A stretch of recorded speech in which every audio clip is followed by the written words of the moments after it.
You're listening to Viking Radio, coming to you from Dream Street Studios at Del Mar College. Hello, I'm your host, Dr. Natalie Chapa. Good morning, Coastal Bend, and happy Juneteenth. We have a special guest with us here today on the show. So for those of you listening, we have Miss Susie Hargress. She is a Del Mar College employee, but she also has a rich story of life growing up in Texas with her family and the relation to slavery in the United States. Miss Susie, thank you so much for being here today. Well, thank you, Natalie, for having me. I appreciate it. It's such an honor to be here to talk with you today. I appreciate you being here. You've come in, you were talking about being here at Del Mar College. Everybody knows you. So as soon as you walked in, I'm like, I know Susie. You always have a smile on your face. You've been steadfast here at the college for how many years? When did you get here? I started at Del Mar in 2009 as a part-time employee. Okay. 2011 or 12, I became a full-time employee, and I've been full-time ever since. Almost 15 years full-time, about approximately 17 and a half total years at Del Mar College. So shout out to the Small Business Development Center, right, which is where you have been working. Yes. So for our audience out there, the Small Business Development Center is a part of Del Mar College. It's its own niche to really help our community, right? Our community leaders and business owners. Small business owners. Our small business owners who are trying to start up and get ahead. Yes. My role with the Small Business Development Center is under the umbrella of the Apex Accelerator Program, which is partially funded by the federal government. My director is Robert Mirabal. I have worked with him under his supervision for about 5 years now. I run a plan room for the construction workers. A part of running the plan room is I print plans for the construction workers. We charge $1 per page, which is a steal. Yeah. When you go to places like Kinko's. Yeah. What's the FedEx, size of those plans? 24 by 36. Yeah. We charge $1 per page. Those other agencies or companies charge like from $3 to $6 per page. One company, I believe, charges by the square foot. Whereas if they get 10 pages from us, it's $10. Wow. If they get 10 pages from one of those other companies, It's going to be a lot more. So if I'm a small business owner or I'm thinking about opening a small business here in the community, and I'm like, man, I didn't know about the SBDC and Miss Susie. How do we get a hold of you? Who do we call? Where do we go to on the webpage if we're interested? You can go to Del Mar College, SBDC, click on the SBDC link, and sign in at the East Center as a client. Awesome. Once you sign in as a client, our administrative assistant will contact the person, set them up, get all the information, and assign them to an advisor. Okay. The advisor will then contact the potential client via email and or telephone to set up an appointment. They can do it virtually as well as in person, and that gets them started on their journey of opening a small business. Wonderful. Well, walking into the room is Mike B. Good afternoon. How you doing, Susie? I'm doing good, Mike. Good to How are see you? you. Great. Thank you. Hey, Mike. How's it going? Doing great. Welcome into Dream Street Studios. Thank you. Don't tell anybody I'm late. We won't tell anybody if you won't, but you kind of already gave yourself away. As you know, we're here with Miss Susie Hargress today. She is part of the Small Business Development Center here at Del Mar College, a wonderful program for potential business owners and small business owners out in our community. Now, it's been a long-standing agreement that we've had with Apex. You mentioned Robert Mirabal. Robert, Bobby, he's been around Del Mar College for a long time with his wife, Gracie. Again, I always like to acknowledge the hardworking individuals that make Del Mar College. These are all really great examples of them. And so, Mike B., we were just talking, Susie got here right before we did at Del Mar College. Well, no, actually, you came in part-time, but full-time, she's got us by a year. So Mike and I have both been here for 14 years. And I used to see Susie every day when we were over at the Center for Economic Development. Oh, that's right. And I miss seeing you over there all the time. When I first started at Del Mar, I worked for the foundation office Yeah, I remember in you. Yeah. 2014. Yeah. And so I was back in the CED as well. And I didn't have windows, but I loved that space. There's something about the CED. Yeah, it is. It's a little bit of a rat maze, but at the same time, it's very comfortable. It and is comfortable. cozy. Comfortable place. Yes, it is. If you don't need sunlight, it's fine. Yeah, you can tell it's a former Albertsons. Yes, you can. Yeah. Oh, yes. Who remembers Albertsons back in the day across from Ray High School? That's right. So the SBDC, such an important part of the community. And so I was looking, y'all have got some great things happening at the SBDC. Again, for anybody out there who's kind of interested, there are some upcoming events. So I just kind of wanted to list them out while you were here, Susie. So y'all just had one, I believe, for home-based daycares. So that was on the 2nd. But there's also coming up on the 10th, a lunch and learn about AI. That's under the SBDC umbrella, which is under the direction of Ann Firova. Okay, so Ann Yes. Firova is doing that part Yes. for SBDC. Yes. Then on the 16th, there's a small business emergency preparedness webinar. So if you're a small business owner out there and you want to know about emergency preparedness, especially with hurricane season coming in, this would be a great webinar, Yes, it right, will. to take part of. There's also some really great ones here on the website, delmar.edu/SBDC, if you're interested. There's several more, including making magic with short form video, winning capability statements, and website building as well. So, All under the umbrella of SBDC. yes, under the SBDC.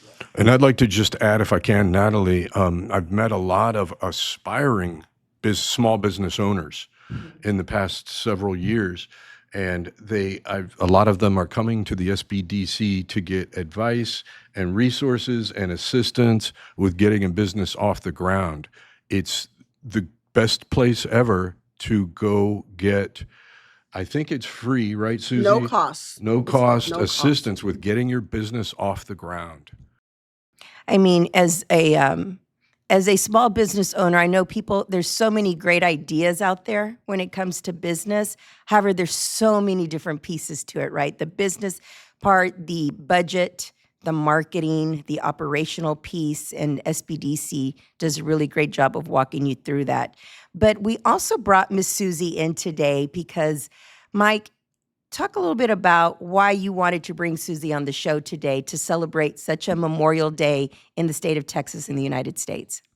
Sure. A couple of years ago, when I worked at the Center for Economic Development, where Susie was, Susie gave a presentation specifically on Juneteenth, and her story really got to me. It's a great story. It's a family. It's a story passed down from your family, right? My great-grandmother, Susie? yes. And I was just blown away. I thought it was so great. It's a story that is worth sharing with the community. Tell us about it, Susie.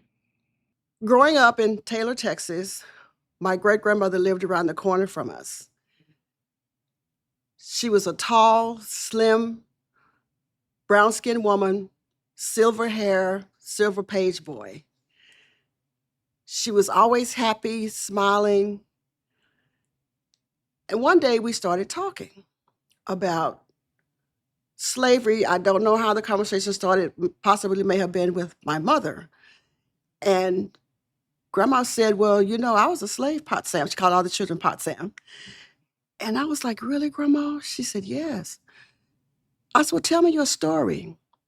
She didn't like to talk about it too much, but the part that she told was that as a slave, her master was a brutal person, drank a lot. When he would get drunk, he would abuse the slaves, the women, and the men. And that kept her from really socializing a lot with a lot of people. She didn't like alcohol at all. She could smell a beer probably a mile away. It was danger for her. Yes, it was. And that's what she remembered. But she was a warm person. And what was her name? Eliza McQuarter. Eliza? Eliza McQuarter, that was her name. When she died, they figured that her age at that time was possibly 102, but Wow. they think she may have been older. Okay. That's how long she lived. She helped raise all the great-grandkids at that time that when we lived in Taylor. She started getting ill probably around 98 years old. She kept us, my mom, during that time, you got spankings. They don't Yes. really do spankings anymore. Yes, I but you got remember mine spankings. quite well. Mini chop out there. Thank you. Grandma would leave her house, come around the corner, take me out of the house, and walk me to her house to keep me from getting a Protection. spanking. Yes. Yes. But my mother would never say anything. Anybody else, my mother said, you can't do that. With my grandmother, she was like, okay, it's grandma, Grandma and I would sit and we would eat cornbread and buttermilk. I don't know, some people remember that and some people don't. But I just loved being around her, being with her. I'd go over there, we'd sit, we'd eat, we'd have lunch, sometimes we'd have dinner. She'd come over to our house and have dinner. We'd go to her house. But being a slave always resonated with me because I have my own story about my great-grandmother.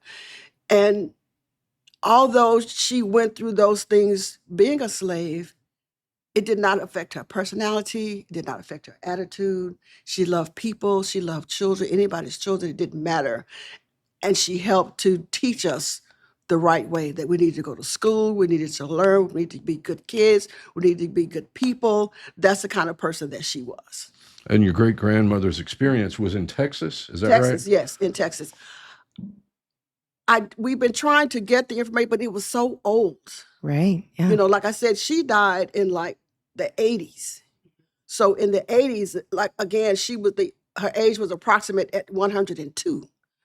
But Which, again, they thought. they thought She could have been a little bit older. could have been a little, absolutely, yes. But they were not sure because there was no birth certificate for her. Did she know where she was born? She knew, but I cannot remember. I can't remember where she was born. But somewhere in Texas. Yes, she was born and somewhere around Taylor, Texas, somewhere in that area. And Taylor is where, Susie? Taylor is outside of, say, Austin or Temple. Oh, okay. Closer to Temple. Closer to Temple, right? Taylor, Round Rock. So that's Central Texas. Yes, Central Texas. Yes, Past- Taylor, Round yeah. Rock, in that area.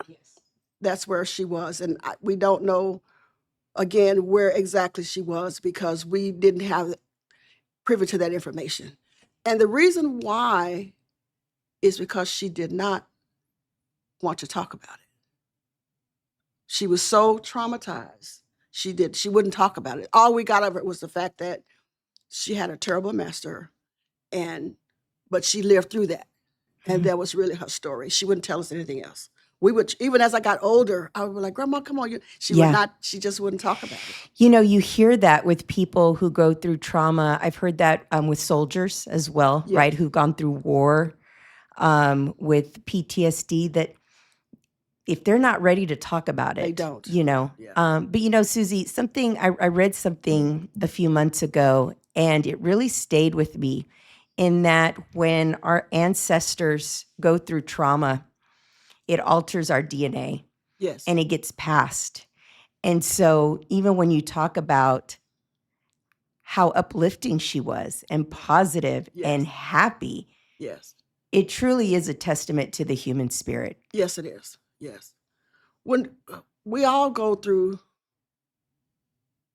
traumatizing things throughout our life, we may have one or two or whatever, but at some point, everyone goes through some type of traumatization. Something, right. And some people, when they get through it, they can talk about it. A lot of people don't talk about it.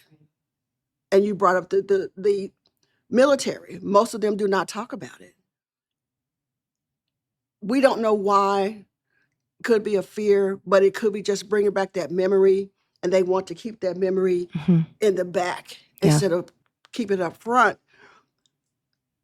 The sad part about it is that with your children and grandchildren, Right. they don't know. They don't get to They hear don't know the whole history. story. Exactly. And Which we is want the to know the whole challenge. story, but we don't get that a lot Sure. of times because of the traumatization. We'll be right back. This is where the world opens up to possibility, to action, to success. This is Windward Campus at Del Mar College, where cutting-edge facilities prepare you for careers in high-demand fields, and industry professionals bring real-world experience to the classroom. This is a place of discovery, opportunity, and growth. This is where potential becomes your power. This is where you belong. Learn more at dmcdreams.com. So again, we're here with Miss Susie Hargress coming in from the SBDC at Del Mar College, but she is sharing just a really heartfelt story with Mike B and I. If you're listening in, today is a monumental day in the state of Texas where we're celebrating Juneteenth, where it took 2.5 years for the message about the Emancipation Proclamation to people here in Texas and in Galveston specifically. And Susie is here sharing her personal story with her family and her great-grandmother with us. Thanks again for being with us, Susie. Thank you again for having me. A lot of people in this day and time, I feel, don't know the true story about how we started Juneteenth. And Juneteenth, President Abraham Lincoln signed the proclamation January 1st, 1863. Galveston Bay, Texas got the word June 19th, 1865, 2.5 years after President Lincoln had signed the proclamation. And the Union soldiers led by General Granger were the ones that brought the news to Texas. The way it was spread throughout Texas were through the Union soldiers and messengers. That's how the word got out all across Texas. After that, they started celebrating Juneteenth in 1866. That was the first, they called it the Jubilee Day. Okay. They were so happy. A year later, they were still free. And they started celebrating. It was real. Yes. You know, having the barbecues and praying and family gatherings. And it was Jubilee Day for a lot of years. Then it became Juneteenth or June 19th, Freedom Day, different days, and finally settled on June 19th being the day, which was actually the day that Texans, the slaves, were freed in Texas. I like history, as you can tell. I do too. But when you come from a culture, a traumatized culture or something like that, and being a part of that from your ancestors, it's very important that we know about that culture, that we know how it started and why it started. And President Biden signed it into a federal holiday in 2021. It became a federal holiday. And to me, that is the most important holiday for Black Americans. It's so extremely important. Do you remember as a child celebrating every year? What does your family do? I came from several families, and it was a lot of people. We'd do picnic. The picnic tables outside, the red and white checkered tablecloth. They had barbecued everything, every kind of meat that was on the ground. They barbecued it.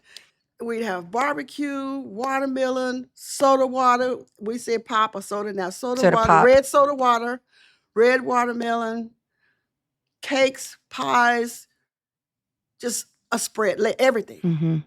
To celebrate. To celebrate. Yeah. Did every year. And of course, it spread throughout the United States. And some countries still will celebrate Juneteenth as well. That's awesome. Yes. Because it started right here. It started right here in Texas. Out of a necessity, right? Out of the need and finally the celebration. So I grew up in South Texas, and I never really got to experience that. But when I lived in Austin for many years. And Austin knows how to celebrate Juneteenth. Yes. And so being part of that community, I got to celebrate and be a part of it too. And I think you're right. It's important that it's not my culture, but I'm a Texan. Right, exactly. That's and I'm an American, so it is my culture. And then you have Texans that are all over. They're everywhere. So wherever they go, they celebrate Juneteenth. It doesn't matter where they are, whether in country or out of country. It continues. We talk a lot about. I mean, it is the atrocities that happened, right? And that you continue to hear about, and you don't always want to talk about them, Right. right? They're Yeah, they're so right. difficult, and you hear the stories intermingled, right? Where people are like, "This would happen in my family." These are the stories of my grandparents. What do you think it was for your grandmother? Because or your great grandmother, she passed down such strength. But where do you think for her that came from? I feel that it came from her parents, her family. It had to have come from there because it's been handed down through our generations on my mother's side. That's where I think it came from. How many children did she have? She had one. Your grandmother? My great grandmother, she just had one. Really? My grandmother had one, yes. And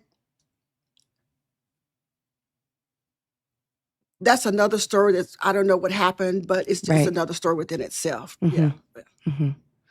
But as I said, my great grandmother was she was humble, very humble. And as you get older and you read the stories and you see the stories and you hear the stories, and it's amazing that people, after all that they're humble. Hmm. It's just amazing. Hmm. It is amazing. Yes. And that you could continue to look people in the eye Yes. and spread love And spread love, absolutely. when so many times you weren't given that.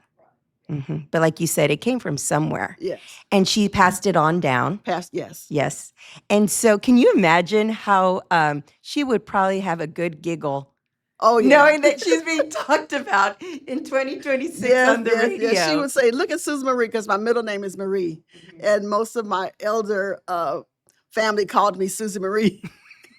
And I could just hear her say, look at Susie Marie, look at little Pot Sam, because she called all children Pot Sam, as I said. But it was, again, a joy just growing up and being around her, because she was always joyful and she always protected her grandchildren. She always, great grandchildren, all the time, to make sure we were okay. She made sure we were fed. She made pajamas and blankets and quilts. She did all that for her grandchildren. What a legacy. Yes. What a legacy for one woman, right? One woman, yes. So now your family, you're spread all over Texas. I have one daughter, 4 grandchildren, 13 great-grandchildren, and 4 great-great-grandchildren. That's my family, Mm-hmm. my personal. I have 4 brothers and 1 sister. They all have children, nieces, nephews. It's just a whole lot of us. And from my dad's side of the family, there are just like hundreds of people. Hundreds. We get together every other year at a family reunion, and usually there are about 600 of us. Wow. Yeah. That's a reunion. We go in Taylor every other year, Taylor, Texas. We have our family reunion. So if people from Taylor hear, they're like, oh, we know Susie Marie. Yes. We know her. Yes, we know her yes, people. We yes, know her family. Yes. And we try to teach our children and our grandchildren the same about their history or our family history, but because we want them to know where they came from, the strength that we have, the strength that we want them to have, the knowledge that we want them to keep. To know education is very, very, very important for all of us. To live and learn is a legacy within itself, because we need to know what's going on, what's around us, and just be aware of what's going on. And I really appreciate the oral histories because I've read all about Juneteenth. Yes. And I understand its significance, Yes. but it's different to talk to somebody with a personal connection like you. Yes. It really makes makes me appreciate it more. Yeah, and as I said, it's good to have been a part of that, to have been around my great grandmother. What a blessing. No, Really? yeah. How many people get to know their great grandmothers? Not I mean, many. that in itself. Not many people. Mhm. No, not many. Mhm. Yeah. And like I said, she's a beautiful woman, tall and slim, and just the features, I can just see her. You can still Just see talking her. about it, yeah, I can still see her. Yeah. Do you have any photos of her? No, I don't. My cousin in San Antonio possibly may have, but as the years have gone by, Yeah. people move, Yeah. you lose things and all that. And the pictures that I had, I don't know where they are. I don't have them anymore. I wish, but I know at some point we'll probably find some. Okay. Yeah. And as I said, the last 3 or 4 family reunions in Taylor, we've had 600 or more people, women, children of every age. And every year there's a theme. Last year the theme was the military theme, boots on the ground. That's what it was last year. Well, for anybody out there who's looking to celebrate, I know that the city of Corpus and several of the churches and programs in the area celebrate Juneteenth as well.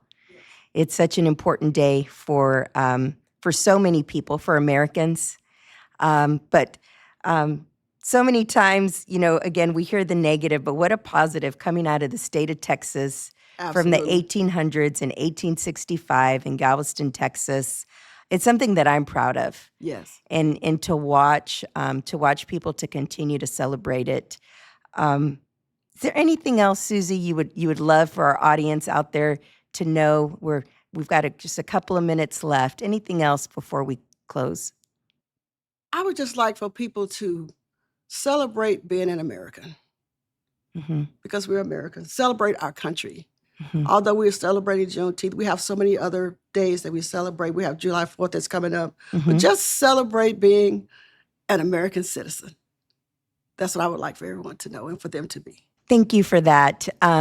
Here on the show, we've been really focusing on those positive messages. Things have been, challenging here in the city. Yeah. We're all talking about all the challenges here and growth and opportunity, but the challenges that come on our resources with that and what we're going to do. And Mike and I have been talking with people, and we keep saying, yes, we've got challenges, but we've got so many great things Yes, we happening do. Yes, we do. already and to celebrate. And I want to thank you for coming on. What a treasure you are here, Thank you. not just for Del Mar College, but for the city of Corpus and the state of Texas. Mike B brought you on. He said she's got a great story, and we're humbled that you were willing to share this with us and with, people of the Coastal Bend. It's such an important story, Susie. So thank you. And Thank you, thanks Susie. again for having me. Thanks again for Mike even thinking about me, remembering that from a few years ago. But again, like I said, I appreciate you all thinking of me, Mike, appreciate you asking me and having me on the show. Thank Absolutely. you so much. And it's a testament to how one person, one story Yes. can resonate with somebody else who might be also a Texan but grew up completely different. Yes. That's right. Resonated with him. Look at us. We've got the whole multicultural thing Right, going we on do, right right here. here. Right here. Yeah. All Yes. here at the table. Yes. We even have an LA guy here Oh, in the corner. Yeah, he looks like an LA guy. I lived in California. That's why I can say that. Jeff Olson's in the studio with us today, our chief of staff at Del Mar College.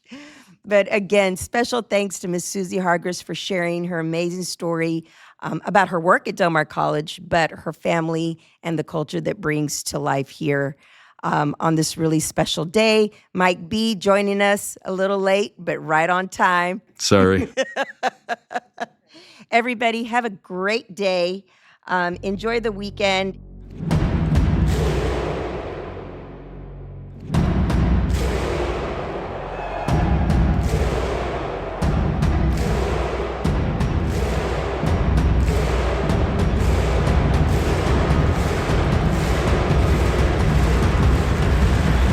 This is Viking Radio.